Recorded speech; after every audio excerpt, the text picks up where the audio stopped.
All right, welcome men to this community conversations, and today we're talking about black men post George Floyd after the conviction of Derek Chauvin, and just to see how you all are feeling now.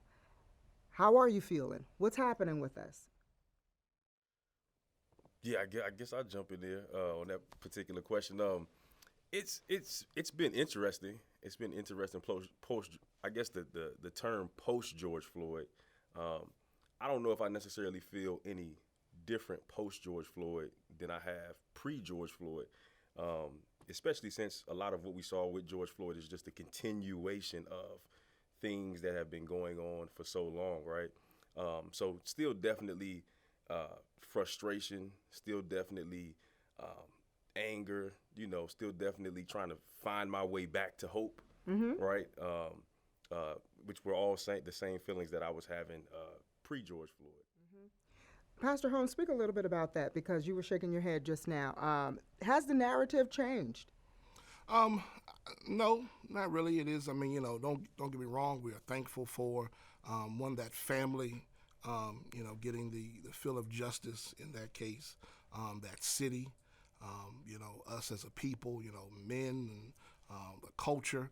But I think everyone's feeling was, even the day after that, or even in that same day, that there's still a whole lot more to be done, and not so much because of there are more cases to be tried, but there's still changes that need to be made in certain police forces with the mentality of people. And the truth be told, we have to look even on us as well, as a culture, how we handle these things, making ourselves more aware of the things we're doing. So it is not, it has changed. It's not a complete change that is where we've reached perfection or anything like that. But it just definitely puts us more aware of where we are. One of the things I did was, was begin to pray even more for those black lives in that city, because God forbid there are friends of Chauvin who, feel as though there need to be something, in retaliation or anything like that, or any other persons who may feel that way. So that there's still, prayers need to be prayed, discussions need to be had like this one going forward. So there's still a lot of work that still needs to be done. Mr. Rouse, I'm going to come to you last because I want you to talk about an incident that happened here in Roanoke with you before. Yes. Okay, so we're going to come to you last. Mr. McCall, how are you feeling? I'm doing good. I believe that change happens instantly over time.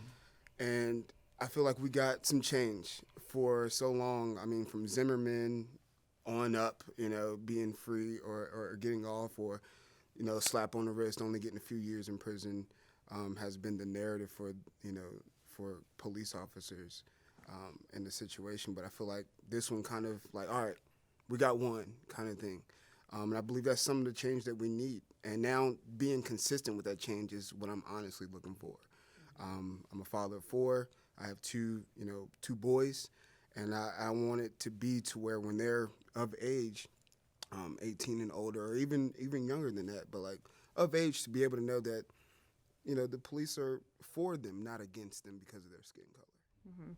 Mr. Riles. Yes. A couple of things. Well, first, post George Floyd, I think we're still in that moment. I do think that we have to think about where we were prior to. Each one of us, we have four men here who were in four different places prior to and since post.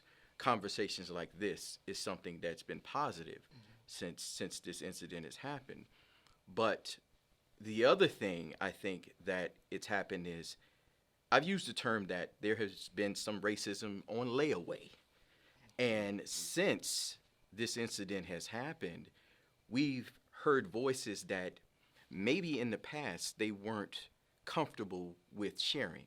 So there are hard lines now. It's either you're with it or you're against it, instead of it just being an opportunity for all of us to come together.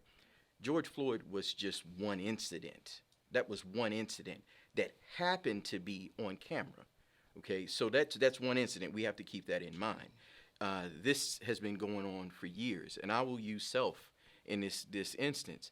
When I was in the military, I would come home, and again, this was a long time ago, but I know what it feels like to be pulled over for an air freshener hanging from your window or from your mirror, or suspected tent being, an issue, and being pulled out of a car, my car being searched. I've never done anything illegal. I've never done a drink. I don't do any of those things. But to be made to feel like I was less than a man could have stained me for life. Based upon that incident, along with several others, it's happened to me multiple times. And you made to feel a certain way because of maybe your possessions or where you were located at a particular area. So for me, post George Floyd has been eye-opening at best. And we've been able to have others who, like I said, may have held back on some of the things they've said before, positive and negative, come forward. So there's been an awakening, and I'm just looking forward to the growth that we may have going forward. How do we encourage black men to come forward now? I think that it has to be encouraged with action. One person stepping out, us having these conversations, people joining, minorities, black people and Spanish people joining the police force, joining firefighters, then it shows okay, now my city is also looks like my police force. Mm-hmm. The guy who's coming to save my life isn't this. He looks like me, when I'm sick and I need an ambulance. And I think that's one of the things that we need to see. We are all products in some way, shape, or form of our environment, and we need to see more people like us in these positions. Representation is key, correct? Ryan, you were telling me that your son actually is thinking about wanting to be a police officer. How do you feel about that? Oh man, there's so many emotions around that. I remember I walked into my mom's room, and my mother was in there crying, sitting on the bed with my son, and this is right in the middle of what's going on with George Floyd, right? And I said, "Mom, why are you crying?" And she said, "Well, Nasir, my son, had just asked her, Mommy, Grandma, why are the police being mean to that man, right?" And in that moment, it seems so insignificant in the moment, but the emotional or psychological trauma that it now puts on this 5-year-old little boy who has seen certain individuals within his family who are police officers, right? And which is why at 5 years old, he emphatically will consistently tell you he wants to be a police officer. And now, as his father, the person who's supposed to support his dreams, encourage his dreams, empower his dreams, and push him to whatever it is that he wants to be, I now have pause on, is that necessarily the best course for you in your life, right? And unfairly, that particular decision may be taken away from you due to no action of your own, right? And then it makes me question myself sometimes when you mention making to feel less than a man, right? It makes me question myself as a man and as a father. Will I be able to put enough in him that if he does become a police officer, the system of policing doesn't change him, right?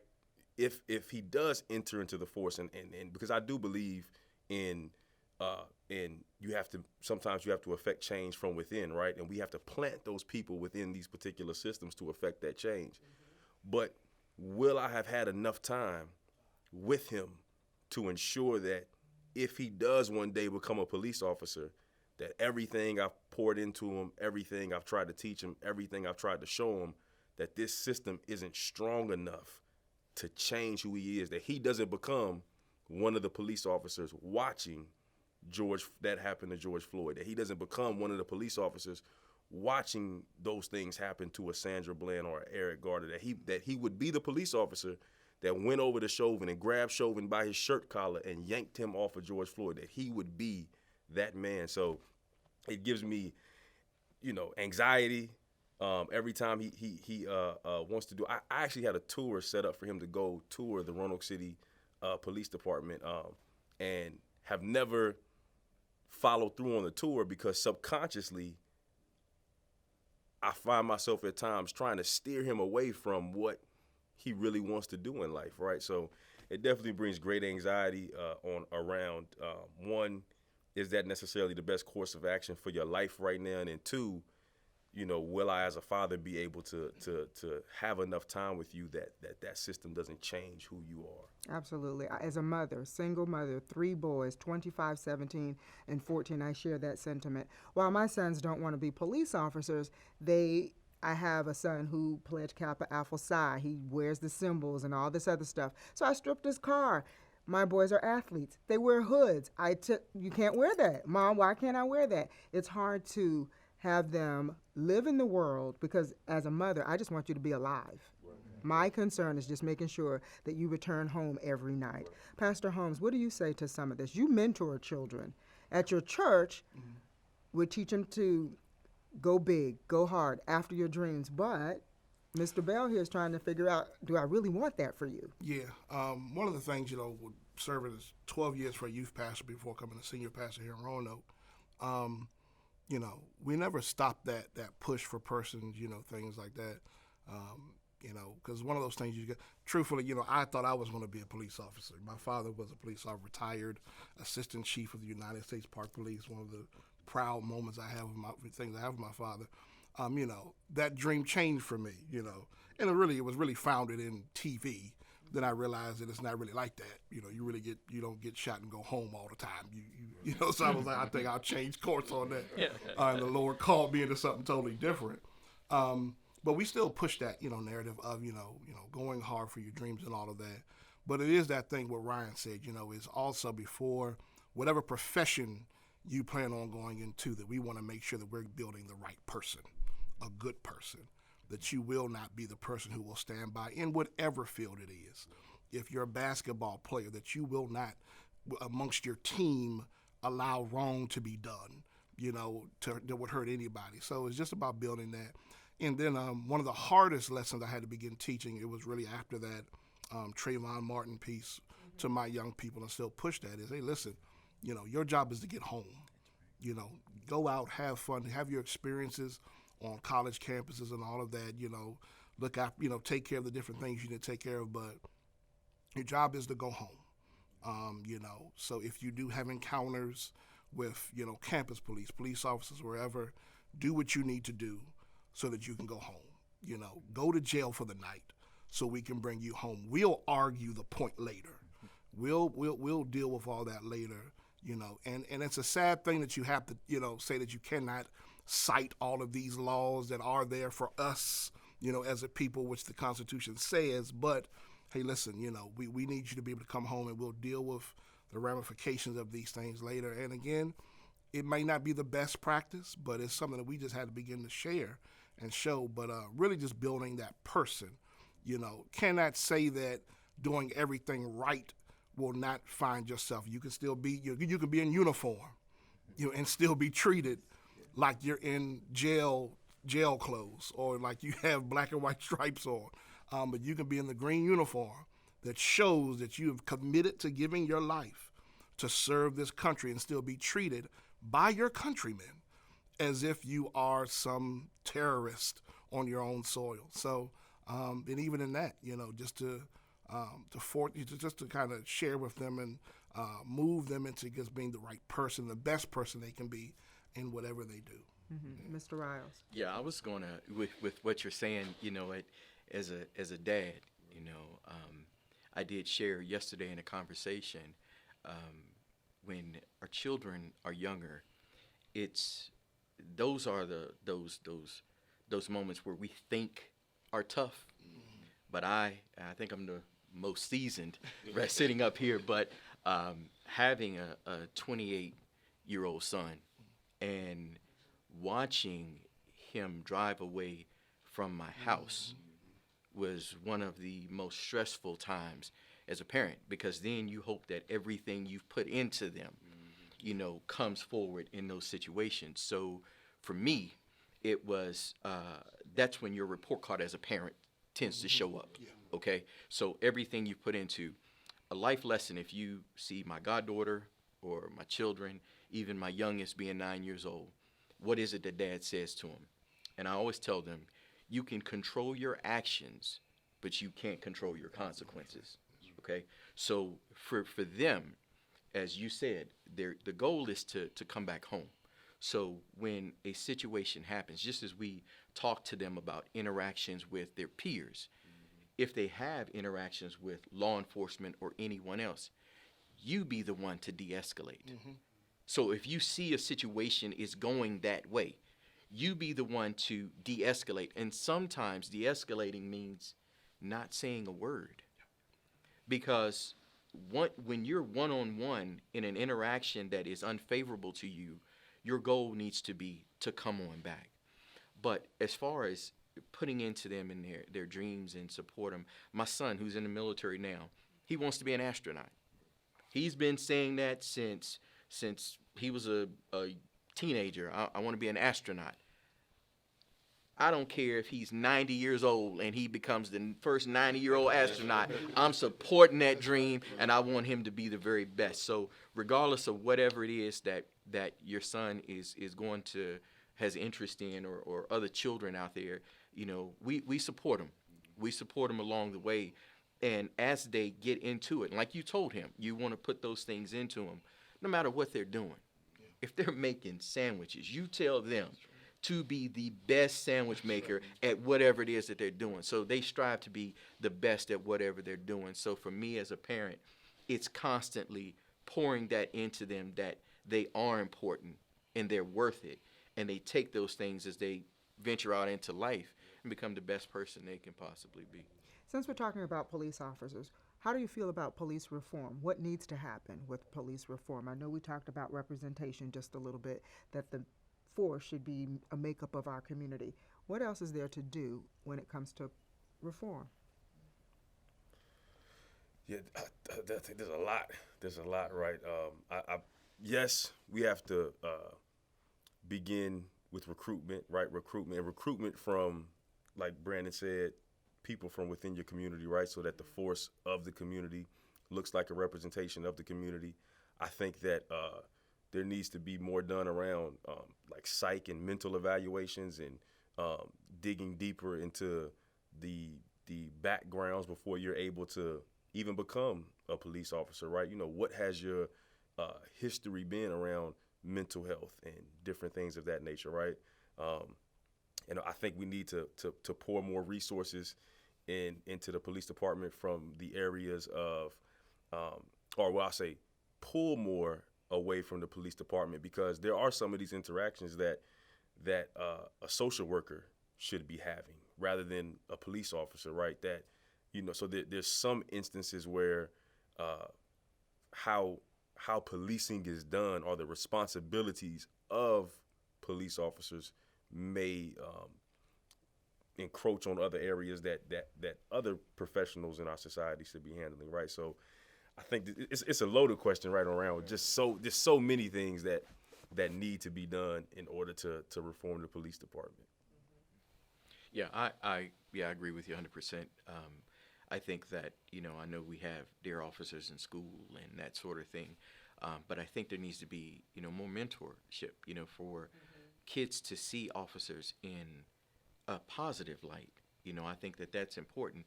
I still remember Officer Smith from Addison Middle School. He was awesome. He was absolutely awesome. And, that was back in the early 80s, but I still remember him because he was great. And so for kids to have that sort of interaction, and that way you may incite others to want to be police officers. They may have a desire to do that. As far as the current staff, I look at, let me just throw this out as an example. DUI stops, okay? They're you have to go through specialized training from, what I've seen and whatnot to be able to administer this test to someone if you pull them over. That's once they've been stopped, then you get them out and you can do a test to administer to see if someone's intoxicated.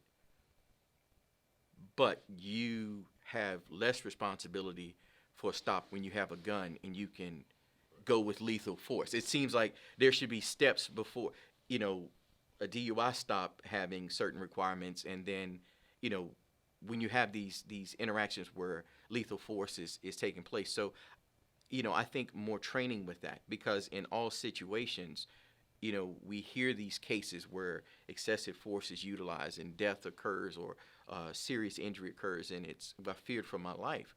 Well, I would even think on a normal traffic stop that fear should be there.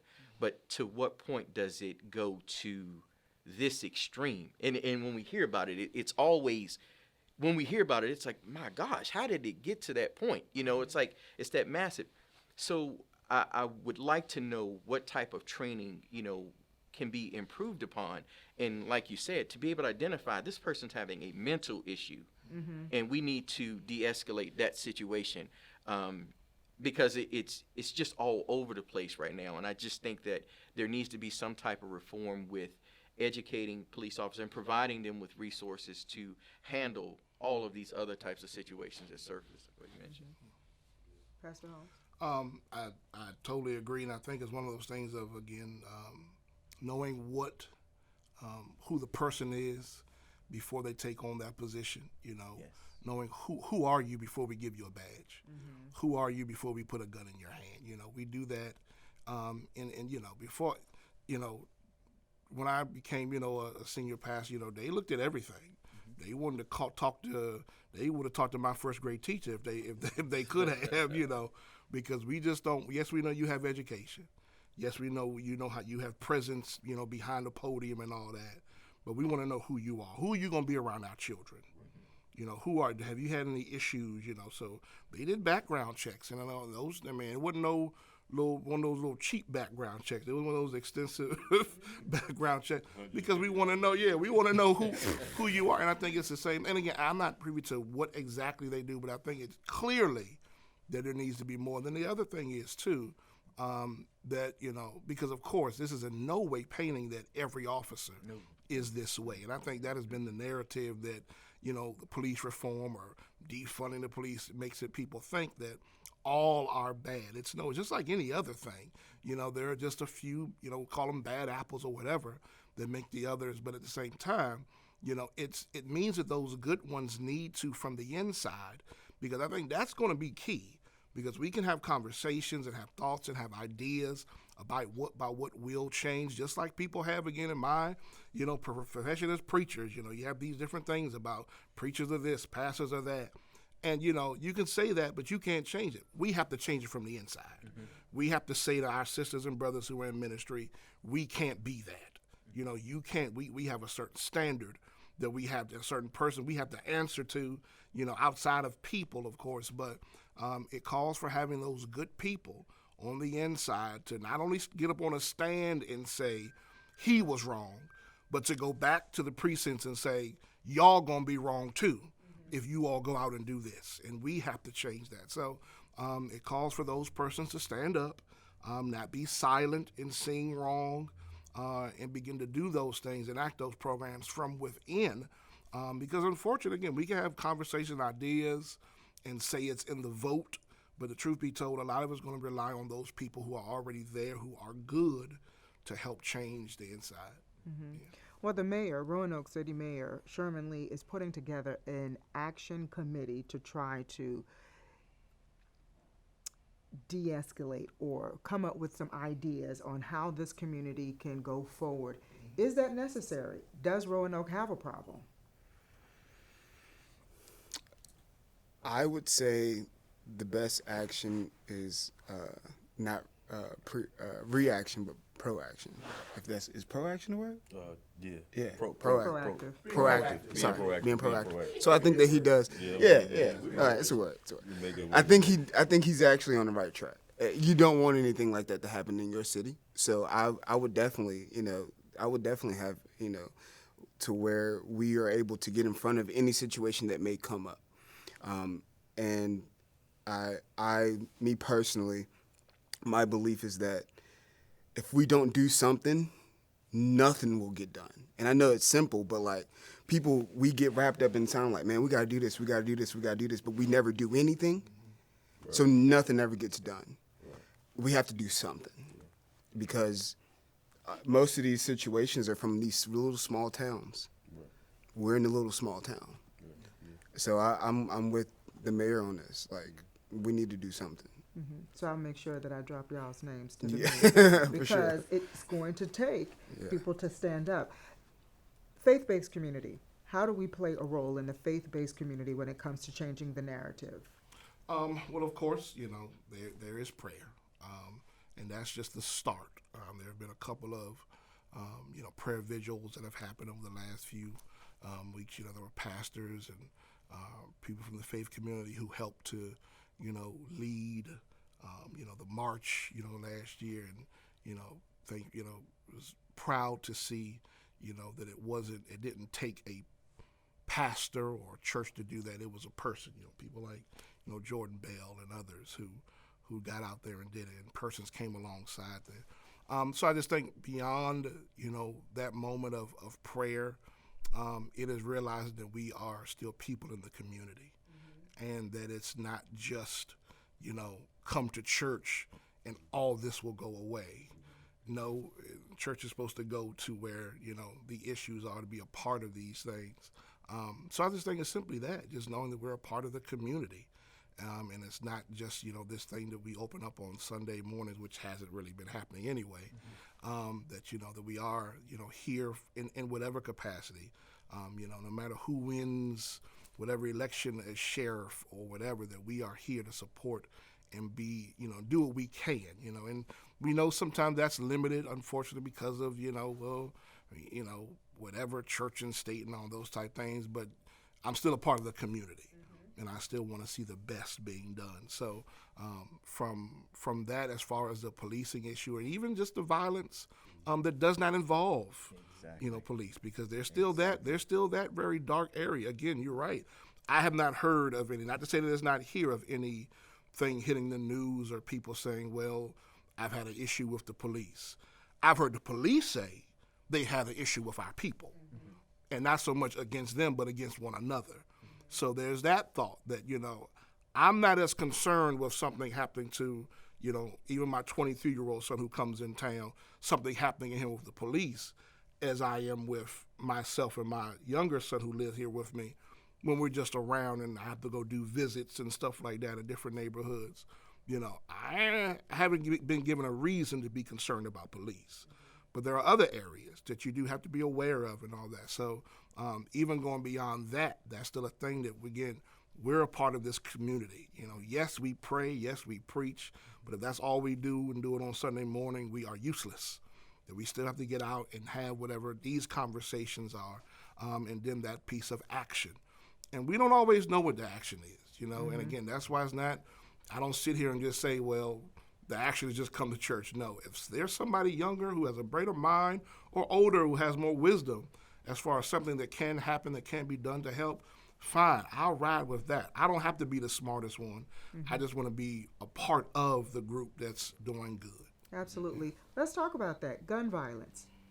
We have it. Yes, yes. We're killing each other. Yes. How do we fix that?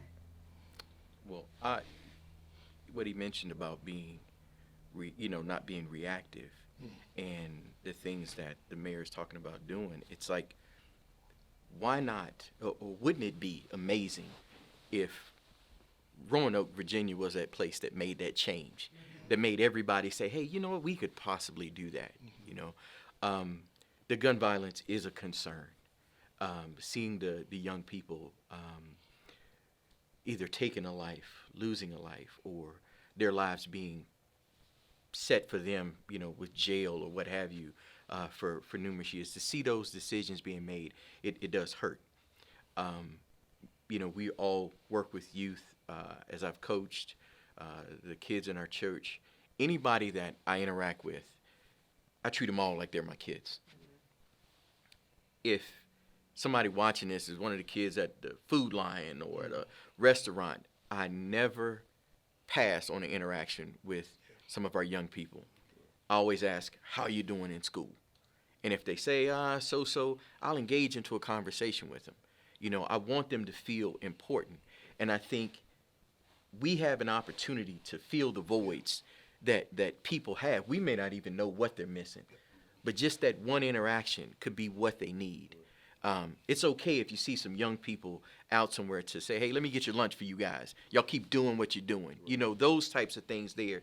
To be involved in a community, having our rallies and getting together and we're walking and showing solidarity are great. I don't want us to have to do that after the fact. Mm-hmm. So we should be doing everything. As much as we pour into our own children, we should be looking for other young people out here to say, hey, hey, you're doing okay. Even if you're at home, if kids walk by my house, I know they're like, that bald head man, he's going to ask us something. He's going to ask us something. I will not let you pass my house without engaging with you. So every opportunity of engagement that we have, we need to do that. And that needs to be contagious. Young men, young women, they need that. And as far as adults, they need to see that amongst us. If you see me out anywhere, I engage every man. I don't care what your background is. I engage you as, how you doing today, brother? Mm-hmm. How you doing today, my sister? Because we're all brothers and sisters in Christ, so I look at everyone like that. So I will, and you will see sometimes when I say, hey, have a good day, brother, and you see the expression, the jump back. But what if they walk away with something after that? And if we can do that in our community, I think that that's something we can start with our kids and our young people with that engagement, because the gun violence, it's bad. And maybe just a conversation with somebody could maybe change someone's mindset. Yeah. And being willing to the task force that the mayor is setting up, right? I believe that task force have their place, right? But making sure that we're using everybody, the individuals, because when Antoine Callaway speaks about all the time, the ghost kids, the kids who if we go into school and we implement a program in school, we're not going to get you because you're not in school. The kids who, if we go to a mentoring program and we implement the program, we implement this in the mentoring program, we're not going to get you because you're not coming to the program, right? So ensuring that we have the right people around these conversations, who can go into those particular neighborhoods, who have the credibility in those areas, and not being scared to bring those people in, not being scared to go find somebody who has a past, who's been through some experiences, and who has come out on the other side. And now you're able to use those lived experiences, right? I was working with a particular mentoring program, and I was struck by the data that they gave, that 100% of the kids who were involved in this program during that particular year, 100% of them avoided any interaction with the juvenile justice system, right? They were having an issue, though, with pairing kids with mentors, because there weren't enough, they said, black men who wanted to be mentors, right? Well, instantly, overnight, I found about 15, 20 men who were ready to sign up to be mentors. Mm-hmm. We get in, we bring them through the whole process, we get to the end, and they have a record. They have a background. And so they can now no longer be involved. Well, their experience would speak more to that young man than even mine. Just because I'm black and just because I'm a man, I had both my parents. I never had a parent who was incarcerated. I never had to worry about where my next meal was coming from. I never had a thought on, do I have clothes to wear to school the next day? I never had to make a decision. Do I go out here and sell some drugs so I can help my mom pay the light bill, put some food on the table? But the men who I brought with me, who are organizations and even our city at sometimes are apprehensive or afraid to work with, those are the ones who have the credibility to go into those neighborhoods, to speak to those kids who we're not going to get with the DARE officer, with the teacher, with any of these particular individuals, right? So we have to be willing to go get those people and work with those people who have had some experiences in life. Mm-hmm. Yeah. They have the background to go, and they're not afraid to go. Hey, you're right? not afraid to go. And then we can't be afraid, right? My dad was in education for years, and I used to see him going around, just walking up and knocking on people's doors, right? We'd drive through any particular neighborhood in the city of Roanoke, and he'll go knock on the door, right? And literally begin to drag kids from the house over to school. And like you said, right, when they say, I know that bald head man is going to say something to me when he walk by, years later, they appreciate that so much, right? And then we have to get more involved as well. When I first moved here from California, one of the first people I was introduced to was Mr. Peter Lewis and Coach Joe Gaither, right? And I knew that there was a possibility that anything I did, whether it was at school, whether it was in the community, where it was, that Peter Lewis or Joe Gaither may know about it, and one, blast my butt in the moment, and two, it's gonna get back to my mama and my daddy, right? So I was always on my P's and Q's in the grocery store. If I'm riding the bikes through the neighborhood, right? A lady who we used to go play ball and just shoot ball in her backyard. Come to find out, maybe 3-4 months later, she's a member of Loudon Avenue of my church right now. If I'm in the back of her house trying to steal something or cussing or doing all of these things, I now know, okay, maybe I need to pull back. Maybe I need to think about how I'm behaving myself in these particular environments, because we understand the community is involved at all costs, right? But we have to be willing to put ourselves in there, and then we have to be willing to go grab those folks who have some experiences, because the quote unquote last thing I'll say on this, one of the men who I brought over, he said, eventually we're gonna run out of the good people, meaning the people who have no record, never been involved in anything. No, eventually those people are gonna be tapped out on mentoring, tapped out on being involved. And you have to be willing to go get those other good people who have had some life experiences, who can speak to these youth, who even though I'm black, I can relate to you because I'm black, and I can relate to you maybe because I'm a man and you're a young man, right? But I can't relate to the fact of what your lived experience is, Right. and he can, and she can. Right. And are we willing to bring them into these conversations? Yes, we are willing to bring them into these conversations, because it still takes a village. Right. I couldn't do it by myself. It still takes a village. I do need you to check my kids if you catch them cussing in the background. You know what I'm saying? Real quick, you said a village. So you play ball for Coach Joe Gaither. What years? So I was with Coach Joe 2002, 2003, in that time frame. And you know his involvement with youth. Oh, yes, absolutely. And you're involved in youth. Absolutely. I'm involved in youth. Been involved in youth. Joe Gaither was my coach in the early 70s.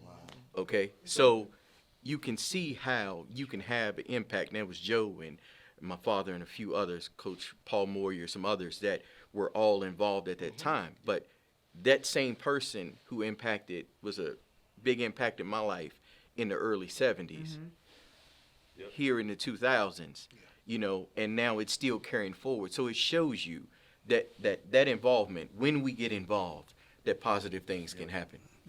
So. Absolutely. You were about to say something, McCall. Oh, I was going to say, I find it interesting that gun violence, to me, is usually related to black people. But hunting with a 13-year-old kid with a shotgun is usually related to white people. But it's still a violent act. You're killing an animal. And I find it weird that it's the same object, but it has two different contexts. Of course, mostly, I guess I should preface this by saying my brother has been in jail for murder. He came home, he had blood all over his shirt. He was like, "Yo, B, what am I gonna do?" Well, you about to go to jail. So I've seen it firsthand, gun violence. I seen it firsthand when I was 11 years old. Me and that same brother, we got some BB guns from Walmart, and we were going around the neighborhood shooting BB guns, and we've had guns pulled out on us by the police. I've seen it. But if I was shooting a deer, or if I was shooting in the woods or something like that, would have I been treated the same? And I feel like we as a community, the village, have to understand how we are perceived by the ones that are around us. And with that, be able to teach, like Coach Gaither. I went to PH. So. We won't hold that against you. We're not gonna hold that But begin to against you. teach Against you either, bro. the next generation, like, hey, you can't. You can't do this. You can't do that. My mentor was Fletcher Nichols. Yeah, Mr. Nichols, another good one. Fletcher Nichols. He taught. I think when I was in school with him, he was teaching people's grandkids that he had taught before. So one of those ones that have been in the system for a while. But Mr. Nichols took me aside and was like, hey, you don't need to go into the military. He was one of those ones who guided me. Hey, you don't need a gun. What do you need a gun for? Hey, I know your situation, but he took that time like everybody else was saying. But I think gun violence has to be almost reintroduced to our community in a different way. Not by anyone else, but by us.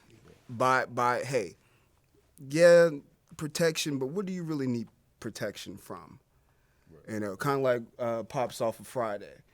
If I knew you had if I knew you had to go down the street with a gun, I would never move to this neighborhood. Because we used to fight with our hands. We used to right? fight We with our used to- hands.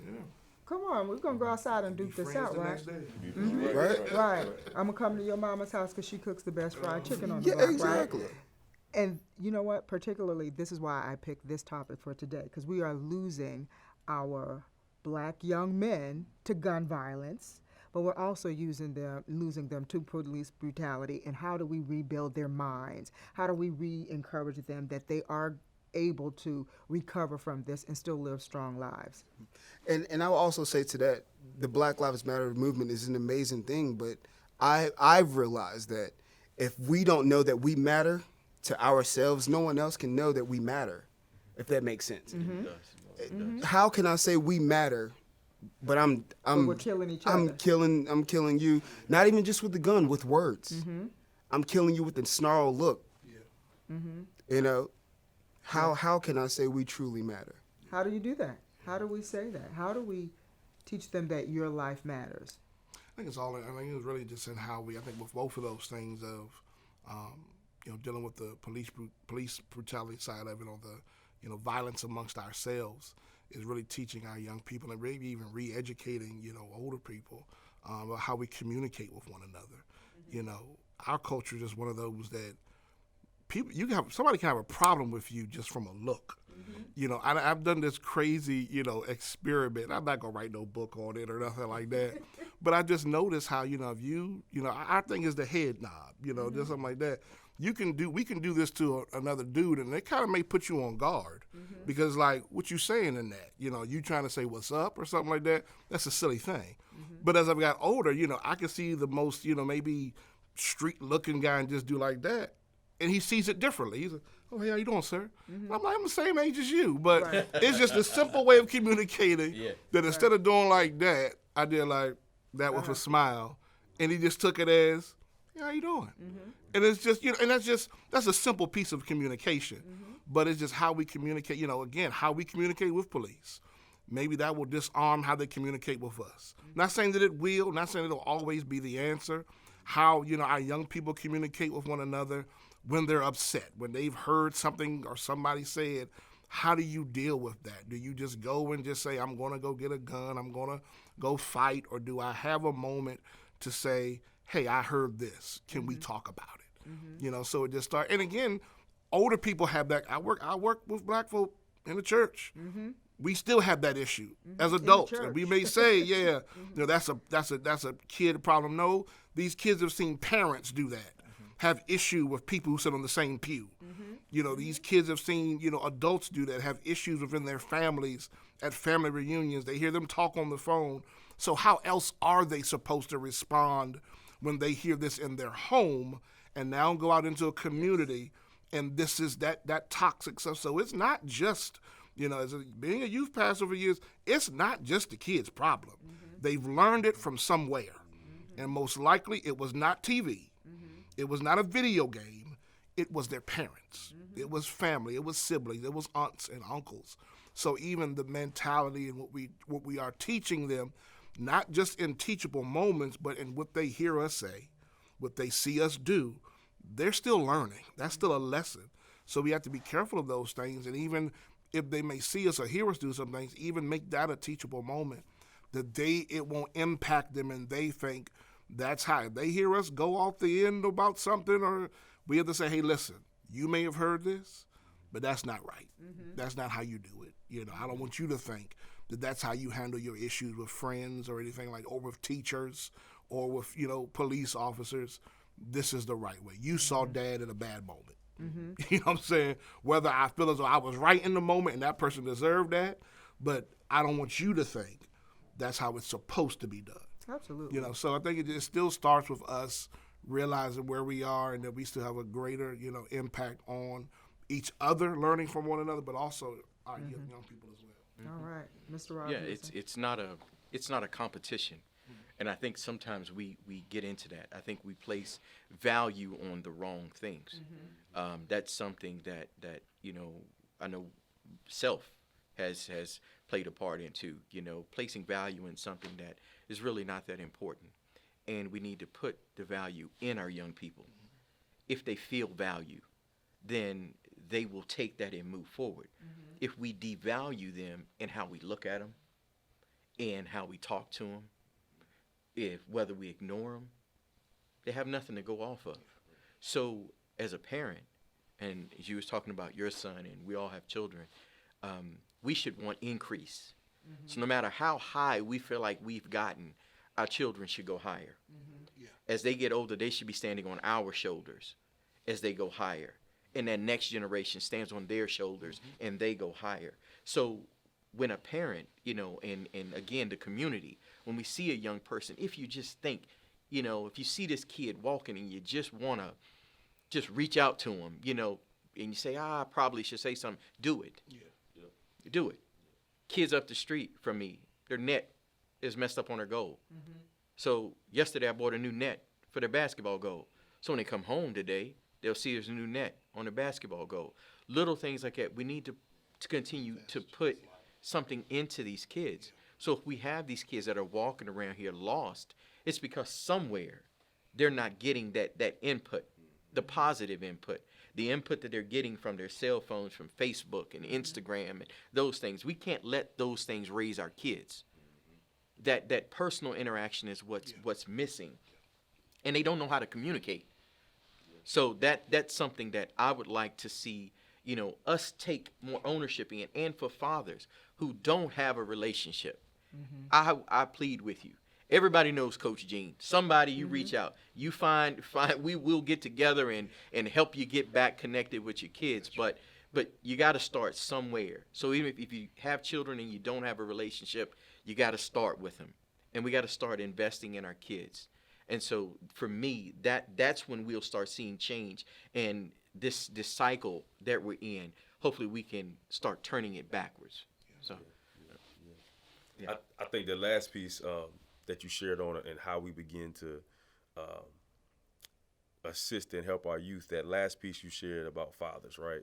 And then just in general, parents, when we have these conversations, when we have these task force, when we have these groups that are put together, it can't just focus on the child, because the parents that are raising the children some of them came from the exact situation that we're trying to save the children from, which is a lot of why I started my particular organization, was to begin to wrap our arms around the dad, the parent, the father, to say, hey, what's maybe preventing that relationship that you have? How can we assist you? How can we help you? How can we begin to put you in a better economic situation, so that life looks differently for your family, for your children, right? How do we begin to help you maybe heal the relationship with yourself first, and then heal the relationship with the mother,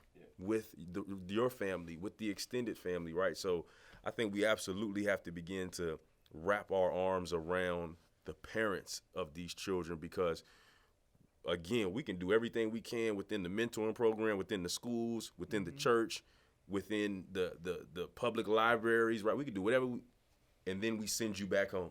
Right. That's right. We You send don't stop you the back bleed. home. Right. You don't We stop don't. the Right. bleed. We Right. send you back home to where you're coming from, and so we have to go. We have to go home. We have to go home, and we have to wrap our arms around what home looks like, and begin to put home in a better position, in a better predicament. And I think naturally you'll start to see that investment.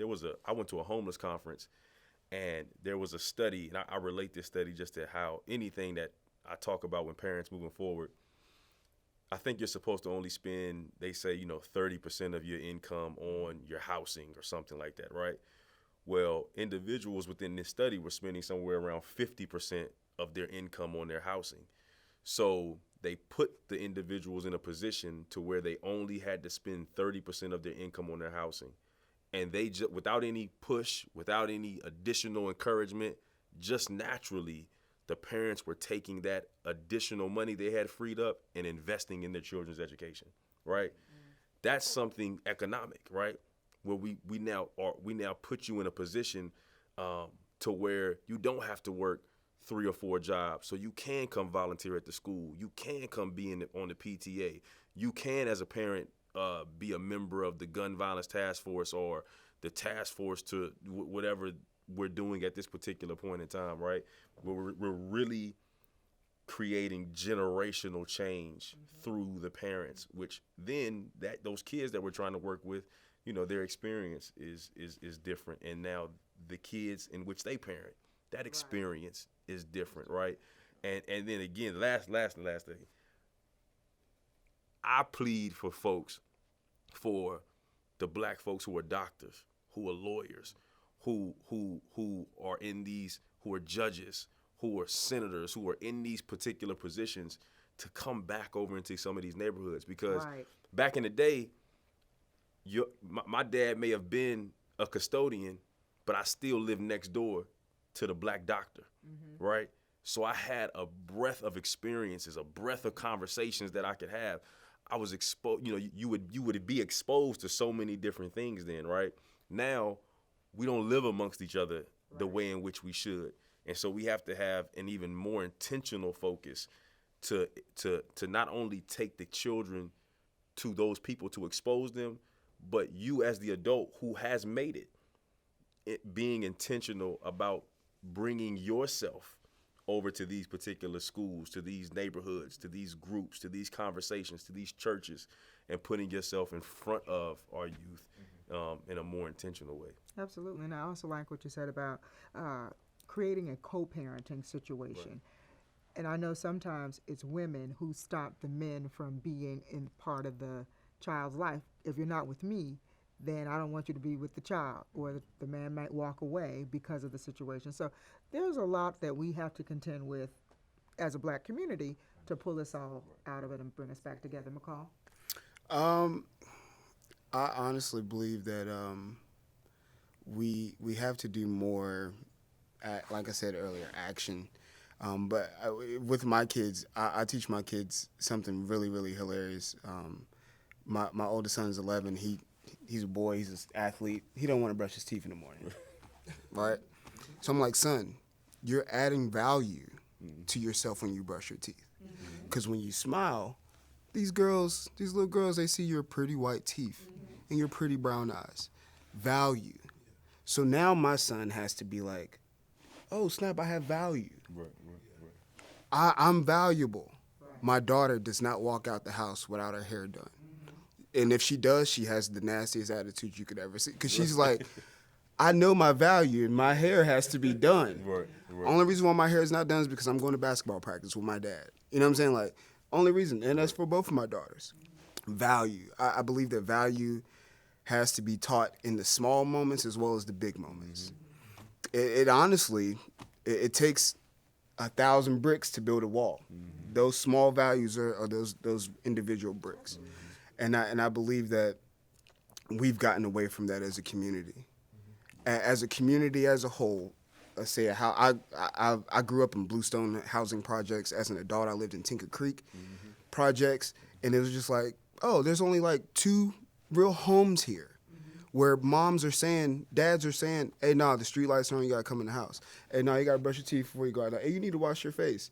There's only a few homes that are doing that. The majority are like, boy, go ahead and go outside. I don't care what you look like. As long as you got on them Jordans or as long as you got on those Nikes. You know, the value system is more placed on what brand you have on versus what you are and what you look like.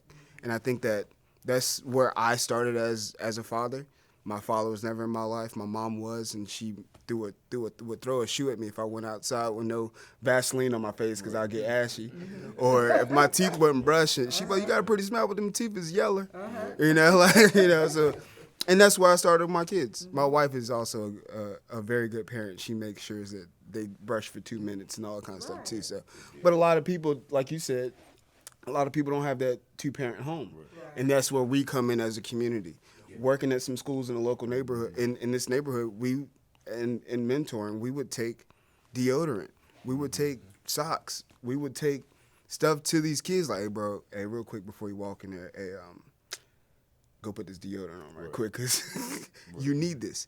And like you said, value. That just that one little thing, value. And you prevented the confrontation. Because you know, middle school, he walking in with his arm stink. Everybody. Somebody gonna get on him. Oh, now it's a fight. Now they suspended. Now they at home.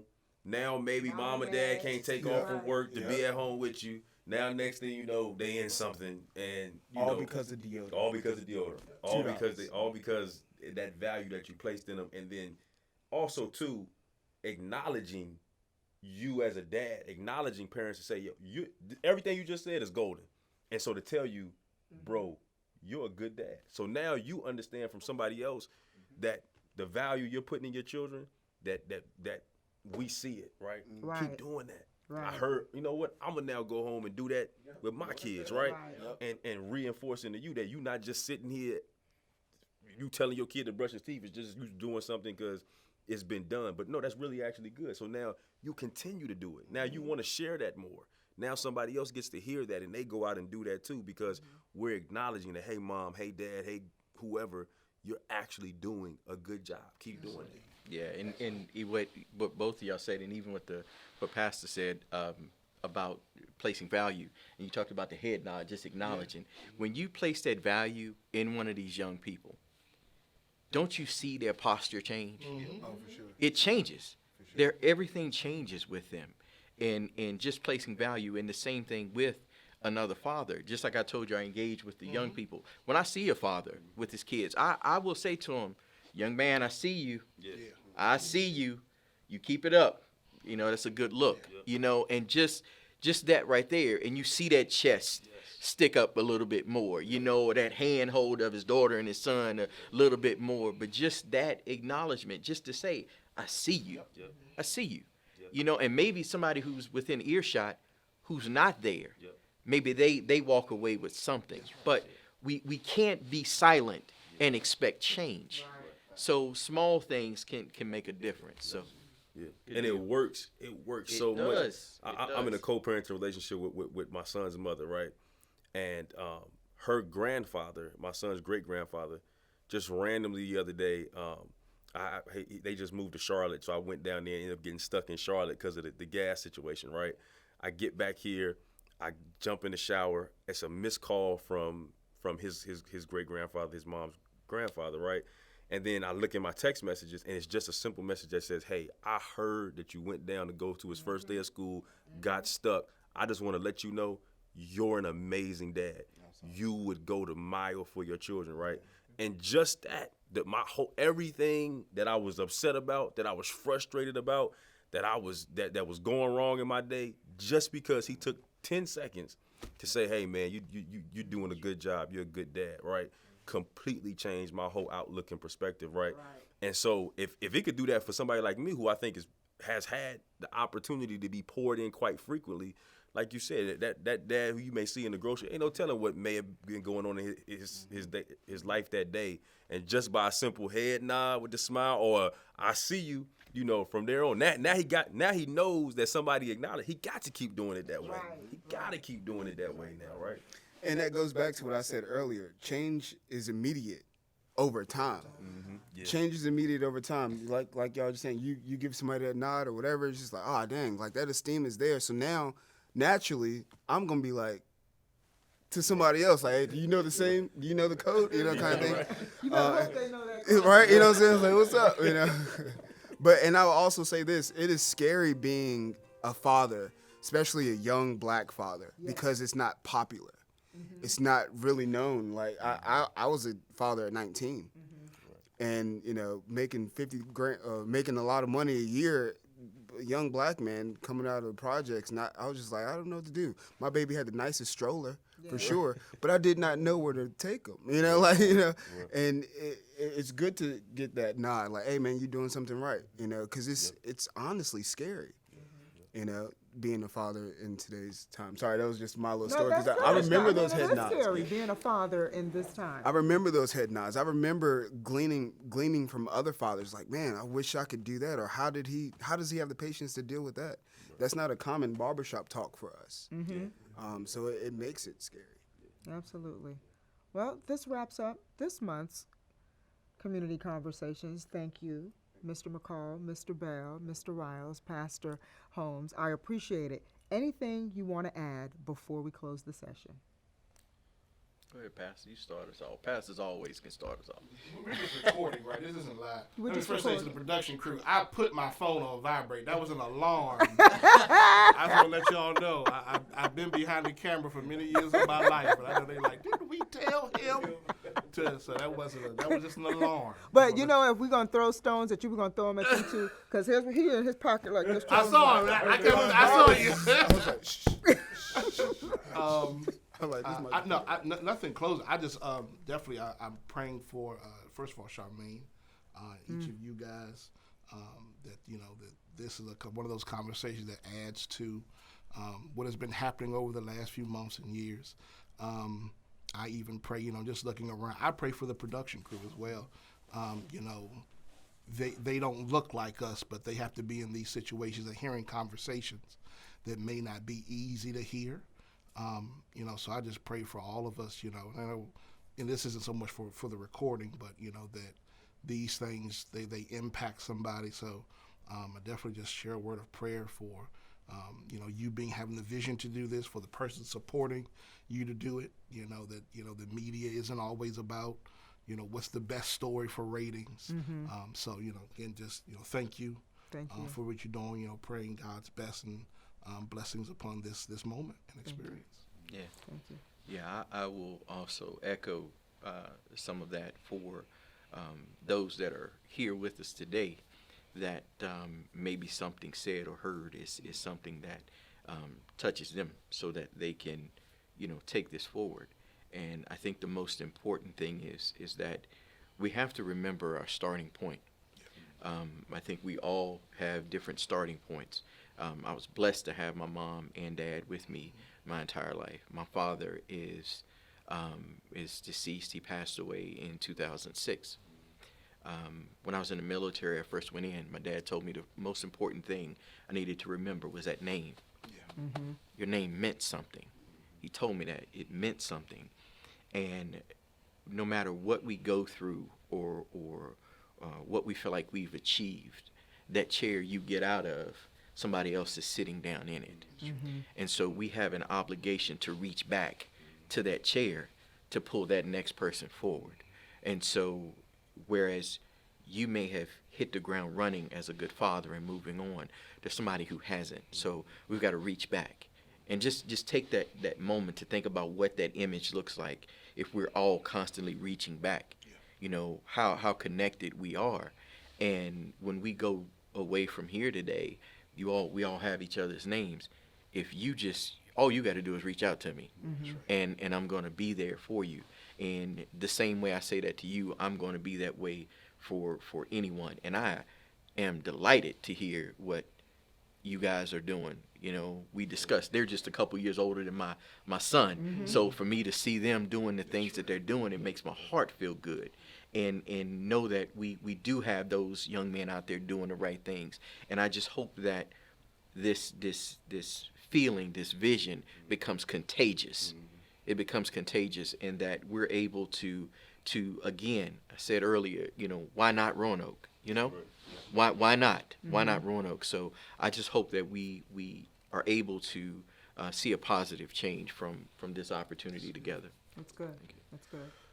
Last thing I would say is just thank you to you for putting this together and creating space for us to be able to have these types of conversations, right? Because conversations like this, they're therapeutic, right? They're therapeutic for us to be able to sit down and just talk and just learn and just listen. And I've learned some stuff today from all three of these men, right? And so I think that we have to continue to have these conversations. It don't have to necessarily be here too. So anybody who watches this or sees this, right, be the old bald head man on the steps, and great, if somebody's walking by, be the guy in the store who's giving you the head nod or saying, "I see you doing something right." It doesn't have to be here that those conversations are had. So I would just challenge anybody out there who sees this, begin to give those head nods with a smile. Begin to tell somebody, "I see what you're doing." Pull somebody up and say, "Hey, look, let me just have a conversation with you about something that I see that you're doing." And then also understanding how we approach when we do those things too, right? Always position yourself from a place of love, right? From a place of love. And then the last thing is to our youth, to our children out there, understand that every time somebody approaches you, it's from a place of love, right? You don't have to be defensive. You don't have to be apprehensive. You don't have to. It's okay to let go. It's okay to allow somebody to challenge how you're showing up, to challenge what environment you may be in, to challenge your mindset, right? Everybody, most people, I won't say most people are there out of love and really wanting to see you move in a positive direction. Absolutely. Final words. I would like to say thank you to everyone who's made this possible. I would say to everyone, the listeners, viewers, understand what your value is. Understand what makes you valuable, and then practice that every single day. A lot of times we don't realize that Michael Jackson in some situations was right. I'm starting with the man in the mirror or woman in the mirror. And once, you start to see what you're valuable, your real true values, not your clothes, not your shoes, not your $50 haircut, but, you brushing your teeth, your wonderful smile, your beautiful eyes, your strength, your togetherness, your patience is valuable, and that's truly who you are. And once you realize that, share that, because we need it. And that's what builds a strong community. Thank you, thank you, thank you, thank you. Thank you. I appreciate it, yes. And I do have the best crew.